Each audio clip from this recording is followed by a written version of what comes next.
नमस्कार मंडळी, सध्या सर्वत्र चर्चेत असलेल्या लाडकी बहीण योजनेचे पैसे महिलांच्या खात्यात 1,500 रुपये जमा होण्यास सुरुवात झाली आहे।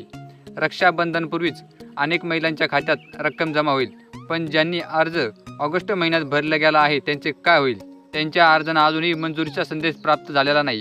त्या बहिणी चिंतित आहेत, त्यांच्या हप्त्याचे काय होणार, केव्हा मिळणार, अशी चर्चा सुरू असतानाच मुख्यमंत्री यांनी या प्रश्नाचे निवारण केले आहे। त्यांच्यासाठी मुख्यमंत्री एकनाथ शिंदे यांनी मोठी घोषणा केली आहे। या लाडकी बहिणींना आता एकदाच 3 महिन्याचा माहेरचा आहेर भेटणार आहे। या महिलांना जुलै, ऑगस्ट, सप्टेंबरचे पैसे मिळणार आहेत। रक्षाबंधनापूर्वीच मुख्यमंत्री या बहिणींच्या चेहऱ्यावर हसू फुलवले आहेत। तसेच आज महायुती सरकारने आज पुण्यातील बेलवाडी मुख्यमंत्री माझी लाडकी बहीण योजनेचा कार्यक्रम घेतला। त्यात मुख्यमंत्री एकनाथ शिंदे, उपमुख्यमंत्री अजित पवार आणि देवेंद्र फडणवीस यांनी विरोधकांवर हल्लाबोल केला। या योजनेवरून त्यांनी विरोधकांवर टीका केली।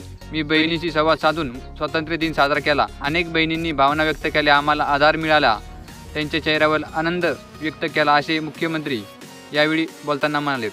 तर ज्या महिलांनी ऑगस्टमध्ये अर्ज केले आहेत त्यांनी चिंता करायची कारण नाही ना। जुलै, ऑगस्ट आणि सप्टेंबरचे या तिन्ही महिन्याचे मिळून एकत्रितरित्या 4,500 रुपये हे सप्टेंबर महिन्याच्या 17 तारखेला बँक खात्यामध्ये जमा होतील, असे देखील मुख्यमंत्री यांनी सांगितलेले आहे।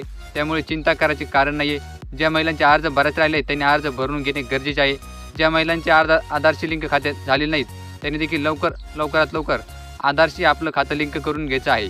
ही माहिती तुम्हाला कशी वाटली आम्हाला कमेंट करून नक्की कळवा आणि सरकारी योजनेची माहिती पाहण्यासाठी आपलं YouTube चॅनल आता सबस्क्राईब करून ठेवायचं आहे।